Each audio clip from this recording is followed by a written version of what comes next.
So today's session is titled Using New Tools, Measuring Consumer Opinions with Biometrics. And I won't name names, but a few Summit or a few Animal Ag Alliance staffers have said, to be honest with you, I have no idea what we're going to hear during this panel. So I'm curious of where you're at as an attendee. How would you rate your current understanding of measuring consumer opinions with biometrics? All right, so nobody totally understands it. Most people have maybe heard of it.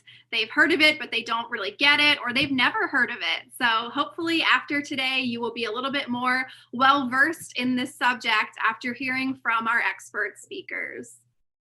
Those panelists are Tyler Davis, an associate professor of psychological sciences at Texas Tech, Rhonda Miller, a professor of meat science at Texas A&M, and Jessica Meisinger, the North American Sustainability Lead at Merck Animal Health.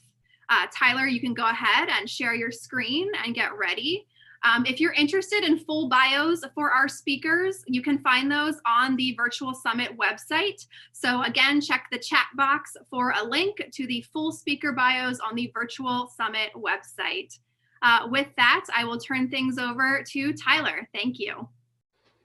Hi, thank you. I'm excited to be here at the Animal Ag Alliance for the first time. So today I'm going to be talking to you all about some research that I've been doing with Merck Animal Health and some other partners at Texas Tech, looking at how we can use functional neuroimaging to understand consumer perceptions of food technologies. So before we get started on that, as the poll showed, many of you at least don't feel like you totally understand biometrics for looking at consumer impressions. So I'm going to go through a little bit about what functional neuroimaging is at a very basic level. So the type of functional neuroimaging that I'm going to be talking to you about today is called functional magnetic resonance imaging, and it measures changes in blood oxygen levels as the brain is working to process something. Your brain's working all the time whenever you're doing stuff, but whenever you're doing something new or something in particular, we can measure changes in how a certain brain region is processing information associated with something you're looking at. So we can take something like this infographic down here about animal welfare and look at what parts of the brain are active when people are processing this information. This can give us an idea of not only where in the brain and what areas are active while people are processing information about this infographic, but they can also tell us what information they're processing, how they're processing it, how they're thinking about this information. And we can do this in close to real time. So current fMRI allows us to measure things at a 1 to 2 second resolution. So we can get fairly fine-grained temporal resolution on how you're processing this information and how that's changing as you read through an infographic. So why would you want to do this in the first place? So obviously, everything that we do, think of behavior, all of that stuff is generated by the brain.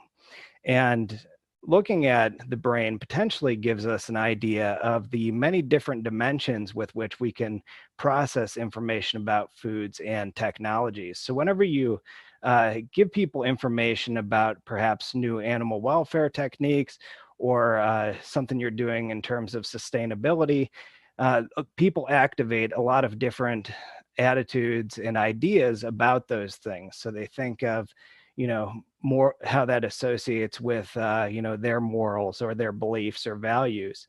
And you can get an idea then based on looking at the brain, because different information processing dimensions are associated with different patterns of brain activation. You can get an idea of which of these things are being activated while people are looking at your infographics or information about the welfare and sustainability practices that you're doing.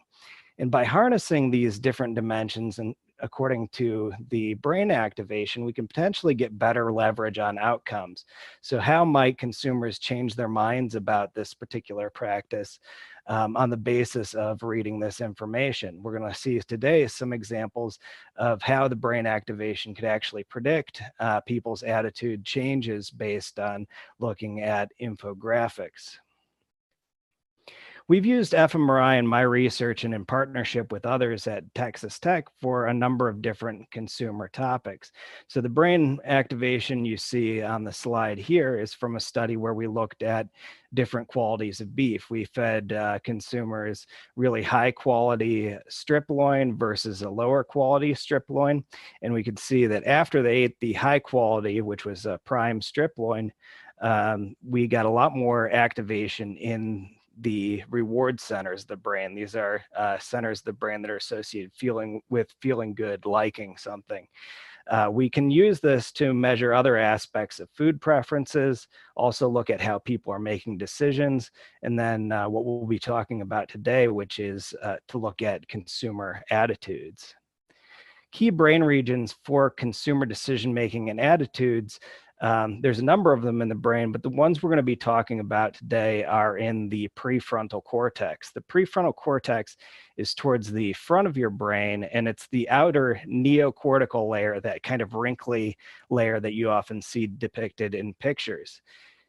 Even though we talk about the prefrontal cortex oftentimes as the seat of reason, or where people are, doing a lot of their online thinking about things, different parts of the prefrontal cortex do different things, and they tend to be associated with different aspects of attitudes. Some parts of the prefrontal cortex are kind of more cognitive. Some of them can be more emotional or affective. The lateral prefrontal cortex, lateral is meaning the sides here, tends to activate when people are more uncertain or sense more risk with things. This is a very cognitive part of the brain that's involved in kind of resolving uncertainty or thinking harder about things. Generally, when people are thinking harder about things or are more uncertain, that leads them to not like things quite as much. But sometimes, obviously, we hope that thinking hard about things can lead people to also change their minds about things. The medial prefrontal cortex isn't the opposite from the lateral, but it tends to be associated with much more positive and automatic valuation processes. So when you see the medial prefrontal cortex activated, that's oftentimes for things that people tend to like more or assign a greater positive value for. So this tends to be more of a feeling good or liking thing kind of brain region. It also tends to activate more confident people are in the decisions that they're making. So we're going to look at these two brain regions relative to consumer perceptions of food technologies. We know that consumer perceptions are highly influenced by social and visual media. Oftentimes, consumers don't have a great idea of how these technologies work. They get their attitudes and their beliefs about them largely from interacting with other people, from print and social media, and so on. And the industry has been using infographics, to capitalize on this for a long time and somewhat get out better information to combat the misinformation that you hear about food technologies. So infographics have become a central means for conveying benefits and risks associated with food and agricultural technologies.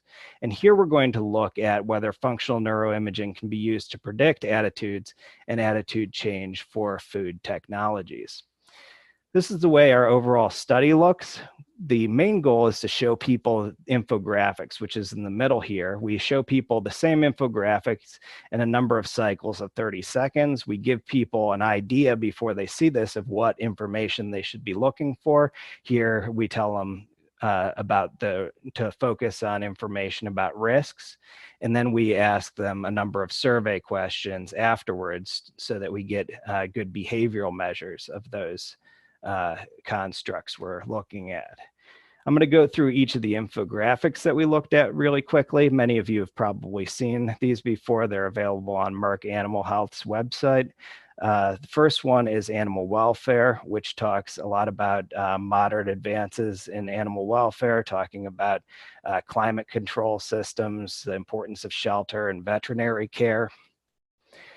There's vaccines, which talks about benefits to animals, people, and the environment.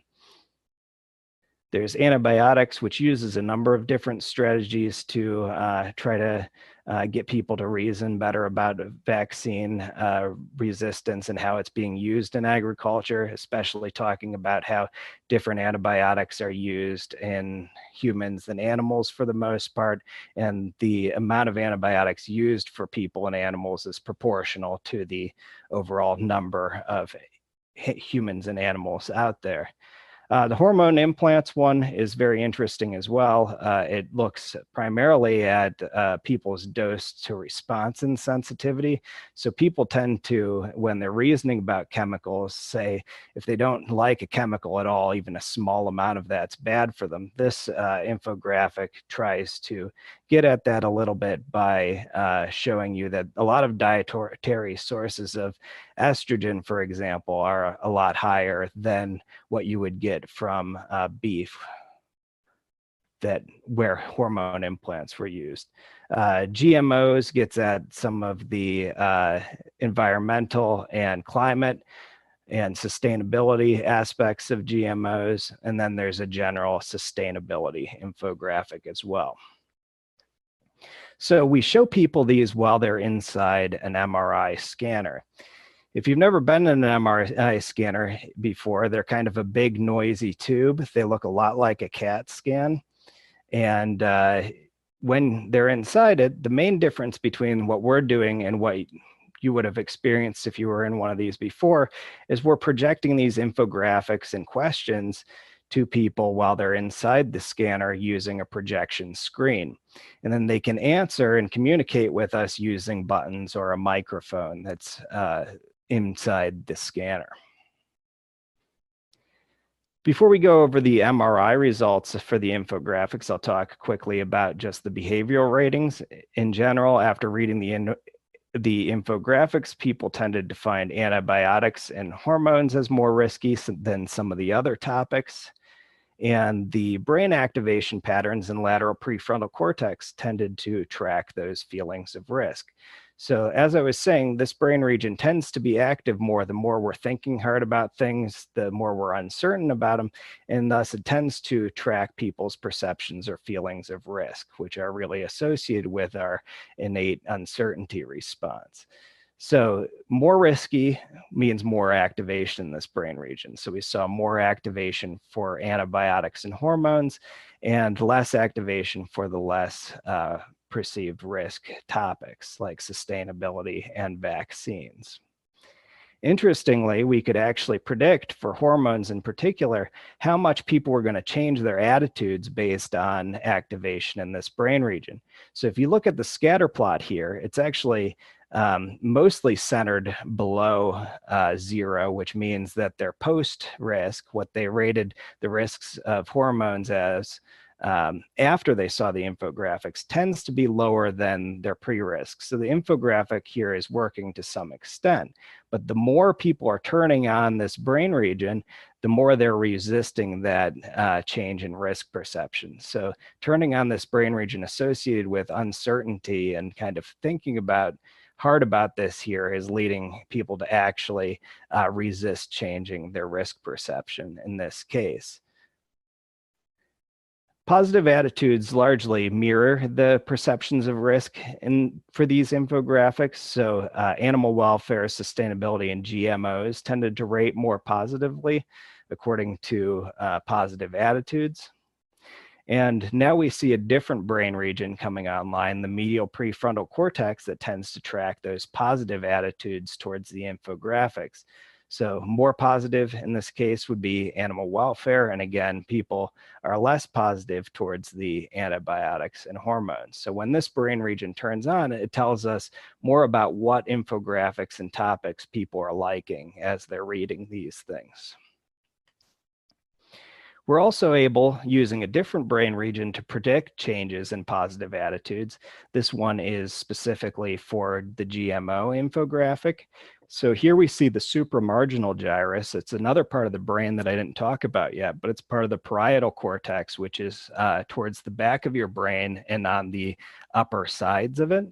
And this brain region, specifically in terms of attitudes and social psychology constructs, tends to track mentalizing kind of theory of mind things where you're trying to put yourself in someone else's shoes and doing some moral reasoning about things. And if you take a look at the GMO infographic in this case, there actually were a lot of moral arguments in that, talking about the benefits of GMOs for climate, benefits of GMOs for sustainability. So it makes some sense here why we're seeing, if people's attitudes are improving in this case, they're activating that kind of more moral reasoning center. So in conclusion, functional neuroimaging allows us to predict consumer responses to food technology information. The lateral prefrontal cortex tends to track, in this case, higher risk perception and less positive attitudes. And we saw resistance to change in risk perception for the hormone implants based on activation in this brain region. So we were able to predict for each person how much they would resist changing their attitudes about the hormones based on how much they were activating the lateral prefrontal cortex. The medial prefrontal cortex, that brain region that's associated with liking things and positive valuation, tended to instead track how much people liked the infographics and the technologies associated with them. So this was more active for animal welfare, sustainability, and those topics that people liked more. We're going in a number of different directions for this. So, beyond just looking at what people like or find more risky, there's a lot of things we can do in terms of how people are processing information about food and technologies. One of the things that we're looking into doing more is more real-time fMRI, and actually looking at how people's responses are changing as they look through an infographic or as they watch a video about these things. A lot of what we've done so far is just looking at the entire period when they're looking at infographics, but we know that people's attitudes might change on more of a second by second level if we get resolution to look at videos. Rhonda is going to be talking about eye movements after this, but we can also potentially map using eye movements where people are looking when they're having this more positive reaction to the infographics. So that's another thing that we're looking at doing more in the future. We're also going to be using brain data to get a wider multidimensional profile of how information is being processed. So I told you at the beginning, one of the reasons why you might be interested in MRI is that because it allows us to potentially map all of these different dimensions of how people are processing information onto concrete brain regions and then allow them to predict outcomes. So what we're going to be working with here is taking associations between brain regions and these different constructs like people's values, morals, norms, and how they're being activated by infographics, and then getting a profile for videos, infographics, or any kind of consumer information to look at how much that kind of activates those different constructs and which ones are being ultimately related to the outcomes associated with that infographic. So that's all for today, and I think I'm about out of time as well. I want to thank Dr. Miller and Jessica at Merck Animal Health, and also the grad students that worked on this. You can reach me on Twitter at Flatland Neuro, or contact me at my email address at TTU. If you want to read more about this specific project, it's currently available at Food Quality and Preference. Hello, my name is Rhonda Miller, and I will be the next individual talking. And thank you very much, Tyler. I'm just trying to get my sharing on. And I appreciate the opportunity to talk to you today. Appreciate your time and effort as you look at being an experiment here on a virtual presentation. But as Tyler said, I work with eye tracking and facial recognition for infographics. I have two colleagues, Dr. Marco Palma, who is actually the director of our Human Behavior Lab at Texas A&M University, and then the postdoctoral student, Hilary Martinez, who worked on this project. And what I want to talk to you today about is why am I, as a meat scientist, interested in a new consumer sensory tool? And we're going to talk about the same 6 infographics that Tyler talked about, but we're going to look at the heat maps, or where people looked.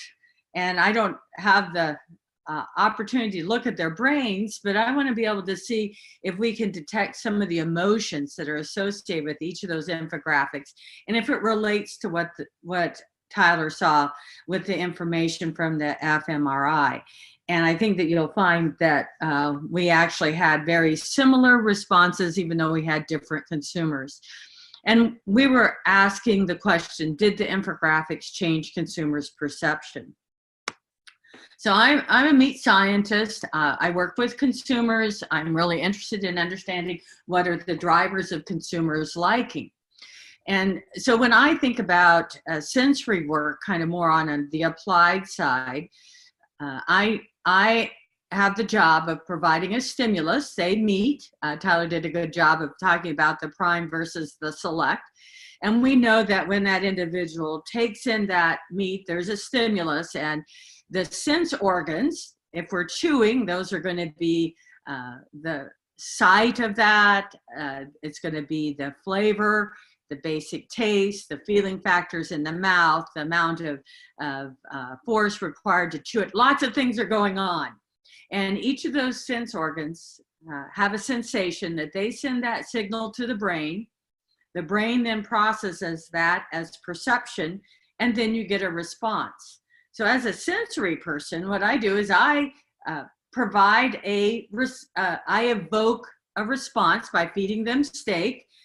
And then I ask them at the bottom of that previous slide to give me their response. And this is a picture of consumers that were doing a study where we're feeding them different meat samples. And we ask them then to rate their response on a score of 1 to 9 for overall liking, and for flavor liking and disliking.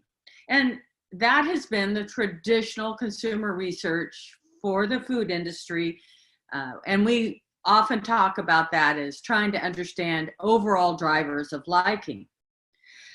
But there's a lot that goes on between the stimulus at the top up here and the response. And Tyler talked about that. Actually, that's a lot of his field. And so when we get that response as meat scientists, as sensory scientists, as people who are trying to understand that consumer, there's been a lot that's processed, and there might be other things that affect it. And Tyler did a really good job because that's his area of talking about all of those things. And I like this graphic here. I'm interested in consumer behavior, consumer response, and I work in the yellow area. The sensory factors, the visual appearance, the in-mouth texture, the flavor, the odor. We know all those factors go in and affect that consumer's sensory perception.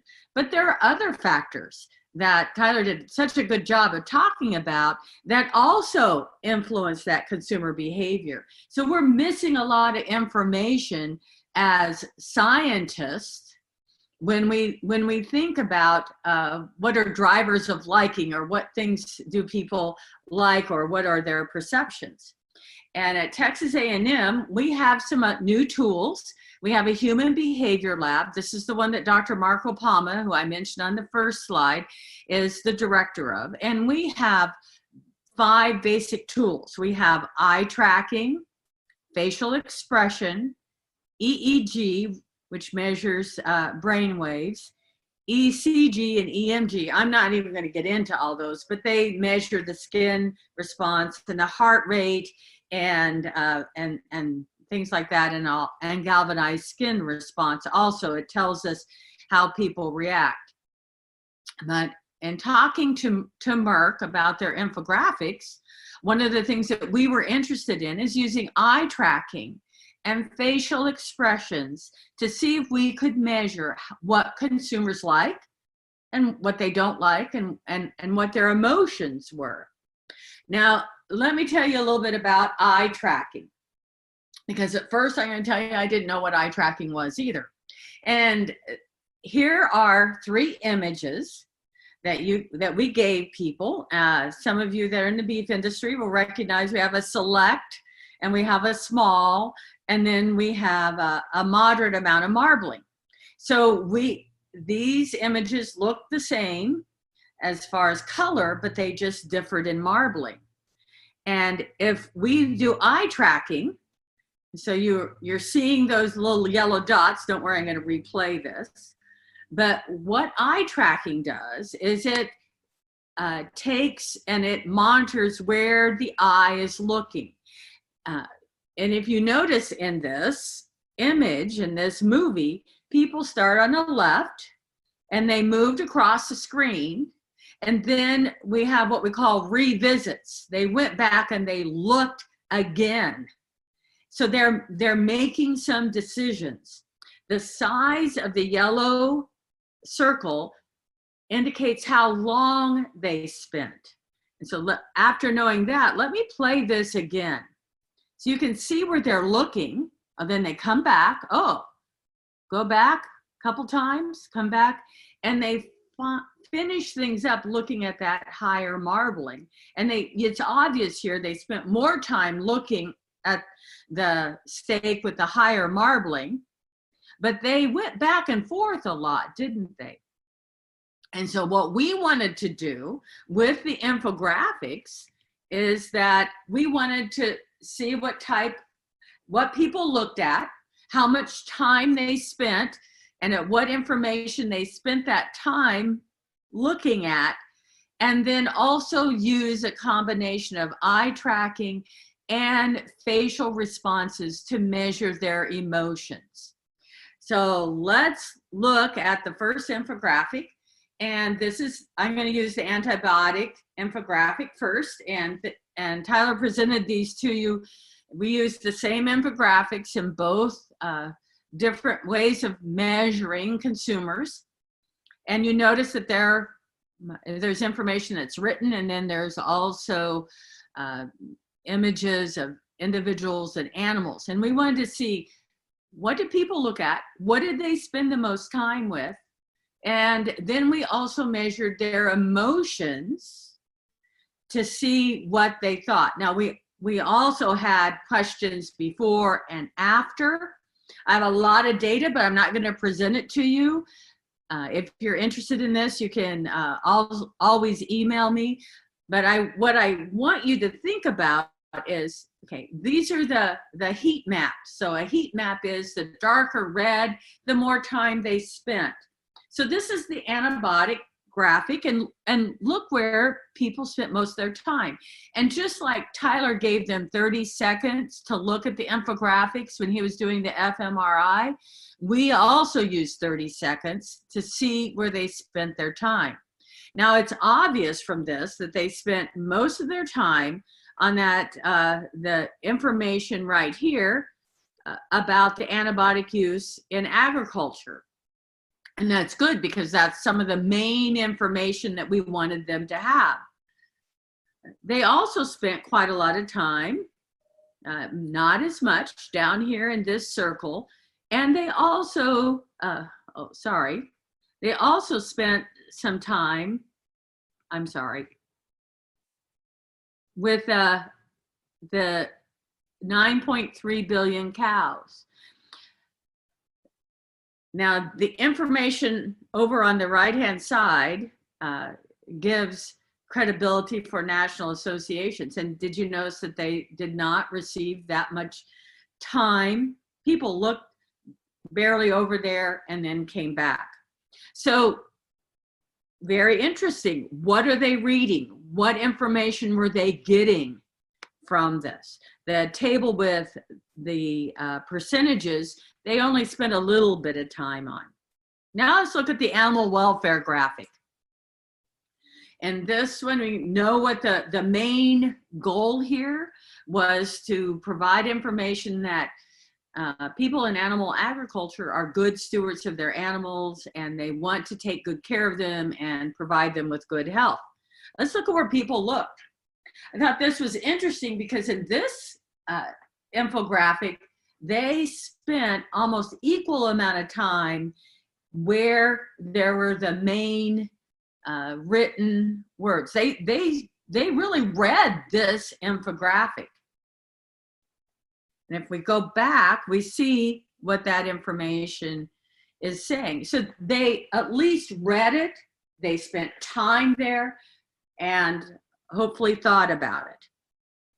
What about the GMOs? In the GMO graphic, of course, we're hoping that they understand from this that GMOs are safe. They did spend a lot of time on the top wording where it says GMOs are safe, and they spend an awful lot of time in the verbiage there that talks about for 20 plus years how we've used GMOs. And they did go to the bottom of the infographic and read about the advantages of GMOs within this information. The growth hormone infographic, there's a lot of verbiage on here. It would be interesting to think, what do you think that individuals, these are approximately 80 consumers that we measured, what did they look at? Think about that. Now let's look. They spent most of their time on the first wording about that animals that have been implanted with estrogenic compounds only have 1.9 nanograms, of estrogen, and where non-implanted meat is 1.3. Now, they did read a little bit about the other products, but they concentrated, and remember, they had 30 seconds. So in the previous infographic, they really looked at all the wording, and they kind of scanned this here. Notice they didn't even get down to the bottom, hardly at all, but they spent most of their time trying to understand the growth hormone concentration in meat. Sustainability, certainly a very important issue for our industry. Beautiful demographic, has lots of good information. Let's see where consumers looked. Compared to the last demographic, I thought it was interesting that for the sustainability infographic, notice that the heat map shows us that at the bottom, they really looked at the information that talked about the poultry industry. And they did read all of the written information. They spent a little bit more time in each of the boxes. Now, we have lots of data we collected from this. It talks about time of fixation. We know how they looked through this infographic, what they looked at first, what they moved to, what they moved back to. But what was interesting here is that they looked at all of this information. What about vaccines? Where did they look? What did they read? What information did they take in? Interestingly, they read the information, and I really thought people would kind of look at the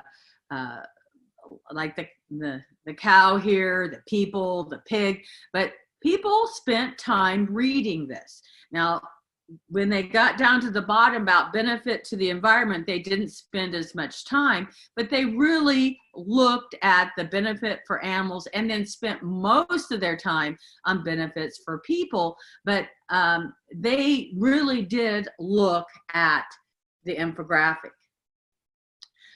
So I said that not only did we have heat maps, but we also had, we used information because they were looking at a camera that did the eye tracking. They also looked at the information, and we got the algorithms to predict 7 core emotions.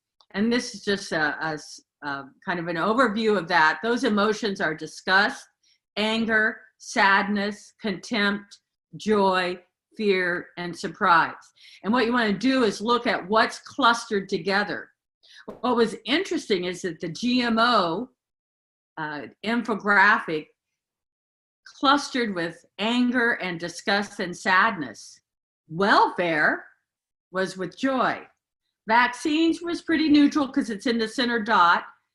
Antibiotics and sustainability clustered more with fear. Very much similar type of information to what Tyler talked about. We also looked at these valence emotions. We looked at positive, negative, and neutral.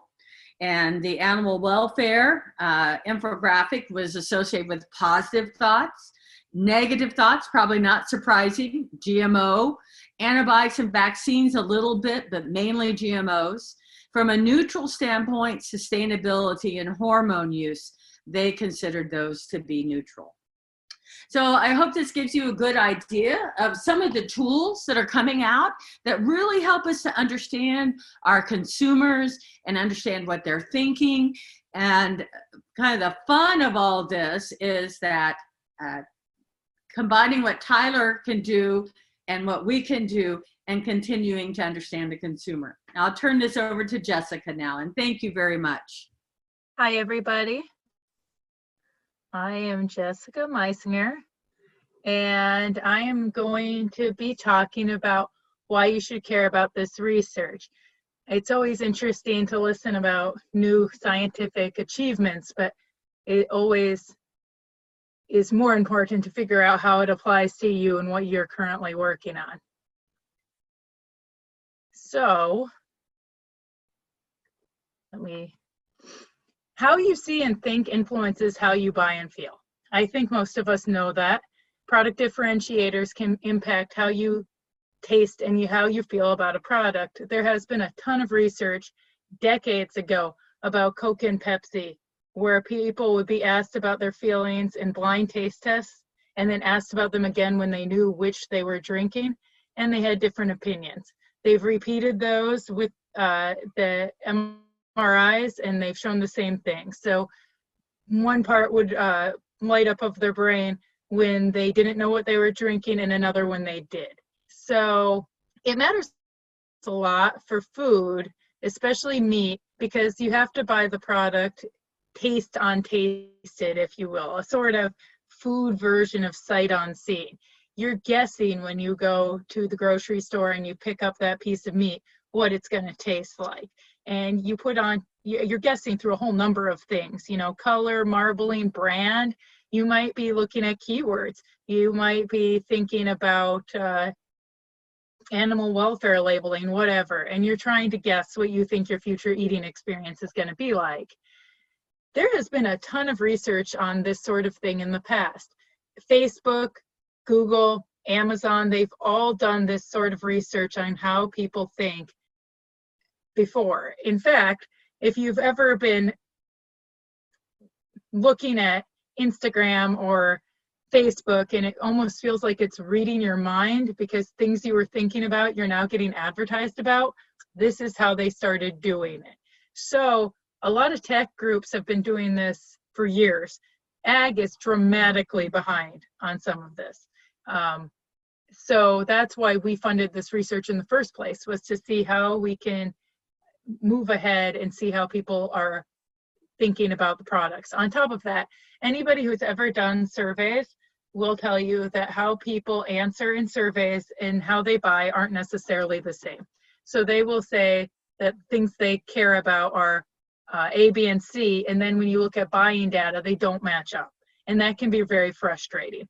So when you can look at this brain and eye information, you can get on how they actually feel rather than how they think they feel. How does the ag industry fit into all of this? Practically, how can you use this? So there were some usable pieces in what you just heard. Specific technologies led to the greatest change. So instead of sustainability as a main overriding topic, maybe get specific. Plastic. Can you talk about greenhouse gases? How can you get specific on what you're talking about? We all have issues that we're working on, and maybe that means that instead of one overriding infographic, you make 5. But if those are 5 infographics that people actually read and pay attention to, they'll be worth more than the one. These infographics stimulated thinking, the thinking part of the brain, and that's important. We need to get people thinking about these issues, and it's nice that they're engaging with them in that way. Riskier items had the more potential to change. And every one of us who's listening to this has areas that are seen as risky in your field. So what are those risky areas? Instead of being afraid of these, we should embrace them. And think of that as areas where we have the greatest potential to change people's minds. Looking at some of these heat maps that Rhonda just showed you, you can see a big difference between the animal welfare heat map and the antibiotic use in animal heat map. There were parts of the antibiotic use infographic that people didn't seem to read at all. More research could really be done on why. Is it because of the design? Is it because of text versus pictures? Is it because of color? We don't know exactly why, and that didn't get teased out in this particular research, but would be really interesting to know. As you can see from that animal welfare infographic, people really read the whole thing. And so there's a lot of people think that the text doesn't get read on these, and that wasn't really shown in these heat maps. There must be more to it than that. So it would be really nice to get at why some of this, why the eye was drawn to some of this in the future. There were different strategies within the infographics, and since those weren't all tested individually, it's hard to know what exactly drove the reactions. I think that when you're making infographics, you can go back to the very beginning. What was the goal of the infographic? What are you trying to get people to learn about? How can you focus it a little bit more? And then I bring up this topic pretty frequently when I talk to people. We are always told that consumers are worried about science and that you can't get things too sciencey because they don't like it. You know, that Michael Pollan concept of you shouldn't be eating anything that your great-grandmother wouldn't recognize. That I wouldn't be eating a whole lot of things in that case, as my great-grandmother didn't recognize a whole lot of things. But I always point out that these new meat replacement products are really technology heavy, and they are not shying away from that. So if you look at the Impossible Burgers ingredient list on their website, they say what they are, and they don't shy away from methyl cellulose. They don't shy away from this extremely long ingredient list. They say why all those ingredients are in there. And I think that we could probably learn something from that as the ag industry. Is there a way that we could put ourselves more in the technology space than in the science space in some of these things? When you bought a new cell phone, did you go look up all the research studies and conspiracy theories about cell phone safety? I doubt it. So there probably is room for ag in talking about some of the things we do in a more technology focused way instead of a more science focused way. We all know that the science does not speak for itself. So I'm going to end this on just some questions. I want to challenge you. How can we as the ag industry be more proactive? How can we get more in front of consumers? How can we give them more of our information proactively? How do we combat resistance to change? It can be a big challenge when people start feeling like they're a member of a tribe. So if they buy all no GMO and they only feed organic food to their kids, it can be really challenging once they feel that way to get them to think about why they feel that way, because it's part of their identity, and that's important. It is important to think about the fact that people don't really usually want to change. They just want to feel better about what they think. So if we as an industry can make them feel better about the things they already think, we will probably move ahead. How can we follow up with consumers? If we get them thinking, how do we keep them thinking? A lot of times we drop these infographics and take off, but that doesn't really work. We need to keep engaging with them on a personal level. I think that if you look at the groups that are pushing a more vegetarian lifestyle, you'll see they engage with the people a lot, and they do continue to follow up. So how can we as an ag industry also follow up with people and engage more? How can we measure? If we're not measuring it, did it really happen? We need to be measuring a lot of this more actively and more proactively. And then people act differently in person than they do in surveys.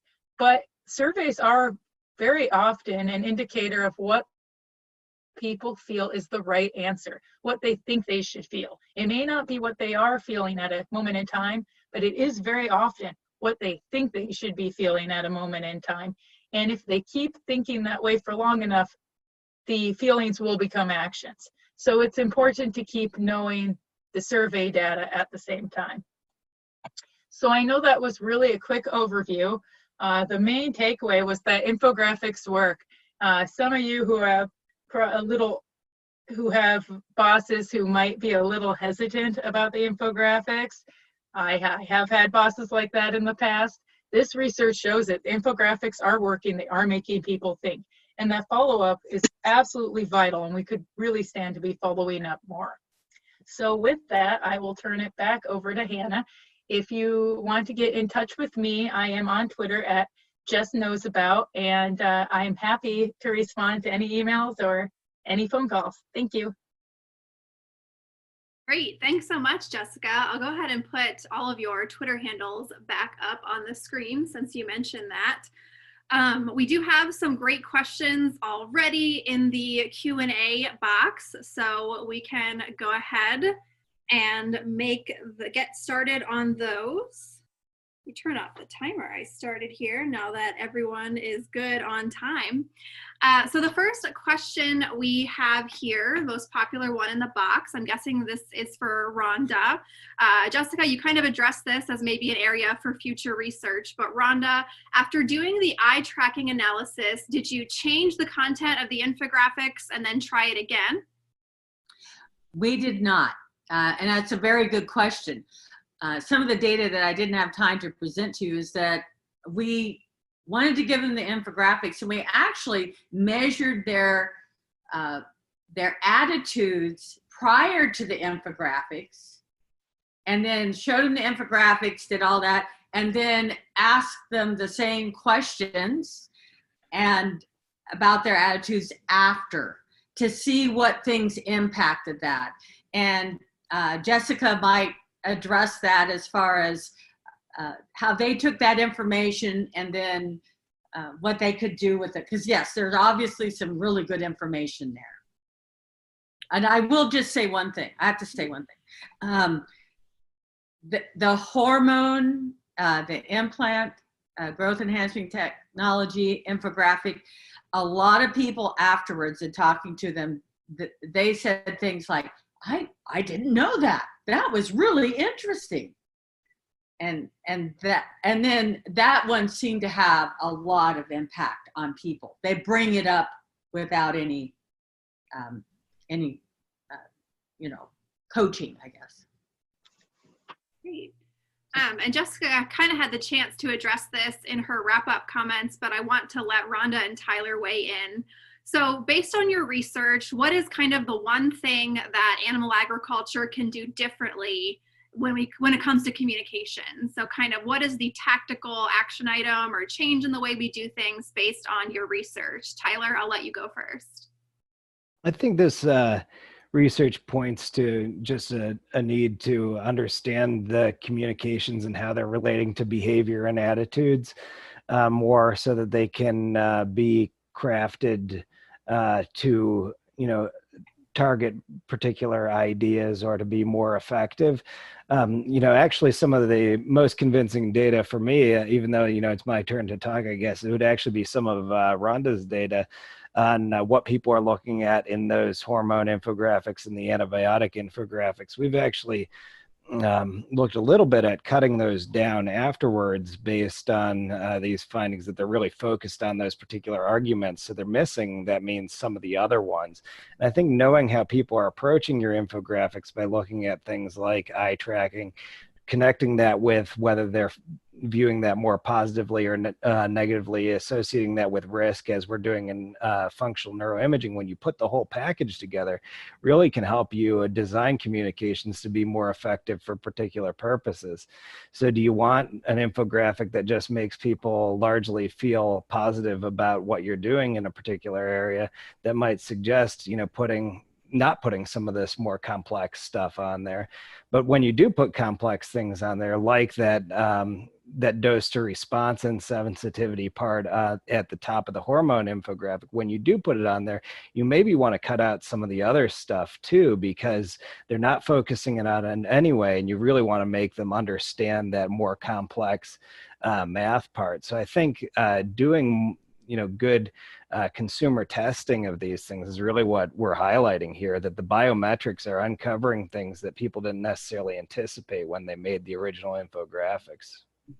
I think that plays into one of the other questions we have here, which is how do maybe better infographics impact the call to action to consumers? So do they do something differently based on if an infographic is more effective based on the study? So is that, I think that's kind of what you were just getting at, that you have to think about what you want people to do before you even create the infographic, and then the kind of data you shared will help you do that more effectively. Is that a fair classification? Yeah, I think that's absolutely right. We use communications for a lot of different goals, and what exactly you're going to do with one, you can't do everything. As people are going to look at these for a limited amount of time. I don't know if maybe longer than the 30 seconds we use, probably not in many cases.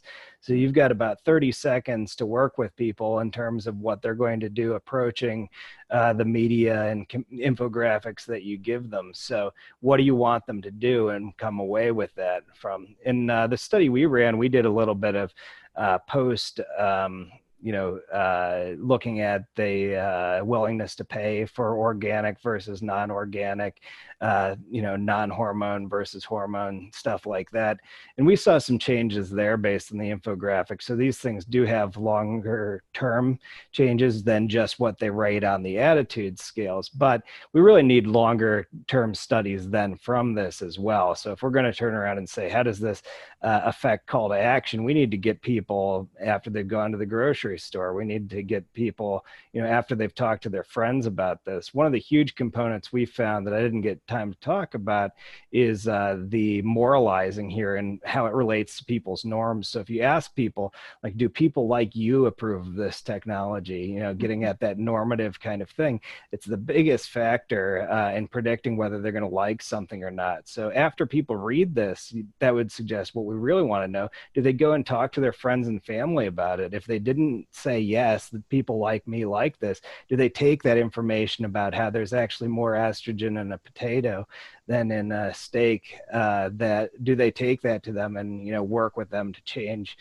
their attitudes about it and change kind of the norms of the group? So those are things that we need to be measuring more long term. But this would suggest that tying biometrics into that deeper question of what they do way after they've seen these things is going to be critical to help to isolate those specific processing dimensions.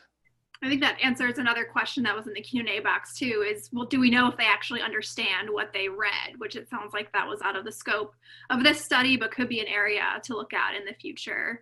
Rhonda, how about your take on what's the action item for everyone listening based on your research?